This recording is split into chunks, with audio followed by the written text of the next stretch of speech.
असल में वेनम सबसे ज्यादा डरता है अपने मोहल्ले की सुपरमार्केट वाली कमला आंटी से, और उन्हें इम्प्रेस करने के लिए उसने तो हिंदी तक सीख ली। लेकिन जैसे ही उसे पता चलता है कि उसकी फेवरेट चॉकलेट खत्म हो गई, वो तुरंत बच्चे की तरह मुंह फुलाकर बैठ जाता है, क्योंकि जब से वो आदित्य के साथ जुड़ा है तब से उसकी लाइफ बिल्कुल खराब हो गई है। पहले डील थी बुरे लोगों का दिमाग जितना चाहे खा लो, लेकिन हर बार आदित्य बीच में आकर रोक देता है। ऊपर से नया नियम, इंसान खाना सख्त मना है। अब सोचो वेनम का क्या हाल होगा। आदित्य उसे खुश करने के लिए 2 मुर्गियां लाता है, लेकिन वेनम बोलता है ये मेरे भाई हैं, इन्हें नहीं खाऊंगा। फिर दोनों रात में चोरी करने निकल जाते हैं और चिकन फार्म में धावा बोल देते हैं। खूब खाने के बाद भी वेनम बोलता है ये चिकन खाना बहुत घटिया है, मुंह में पंख ही पंख। तभी आदित्य को उसकी एक्स अंजलि का फोन आता है। वो सोचता है अब तो पैचअप पक्का, लेकिन मिलने पर अंजलि बोलती है मैं शादी करने वाली हूँ। बस आदित्य पूरी तरह टूट जाता है। अब वेनम उसकी देखभाल करता है, घर का हाल खराब कर देता है, लेकिन खाना बहुत शानदार बनाता है। एक दिन आदित्य को एक खतरनाक किलर करण की चिट्ठी मिलती है। ये आदमी बचपन से ही टेढ़ा था। दादी को सीढ़ियों से धक्का, माँ को करंट देने की कोशिश, बड़ा होकर ये सीरियल किलर बन गया। पुलिस सबूत नहीं ढूंढ पाती तो आदित्य को भेजती है उससे बात करने। लेकिन असली खेल तब होता है जब वेनम अपनी जीनियस दिमाग वाली पावर दिखाता है। वो दीवार के निशान देखकर पूरा क्राइम सीन घर आकर एकदम कॉपी कर देता है। Case solve. लेकिन ट्विस्ट, करण चालाकी से आदित्य का खून निगल जाता है और यहीं से पैदा होता है लाल राक्षस कार्नेज, जो वेनम से भी ज्यादा खतरनाक है। अब शुरू होता है तांडव।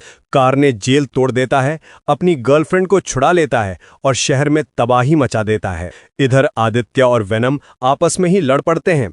फिर जैसे तैसे दोनों फिर से टीम बनाते हैं। फाइनल फाइट चर्च में।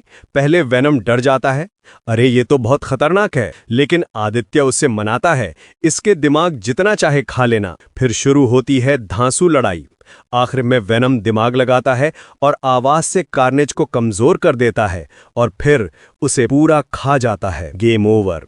अंत में दोनों समुद्र किनारे छुट्टी मनाने जाते हैं, लेकिन अचानक वो एक दूसरे यूनिवर्स में पहुंच जाते हैं। टीवी पर न्यूज़ चल रही होती है, स्पाइडरमैन की असली पहचान सामने आ गई है।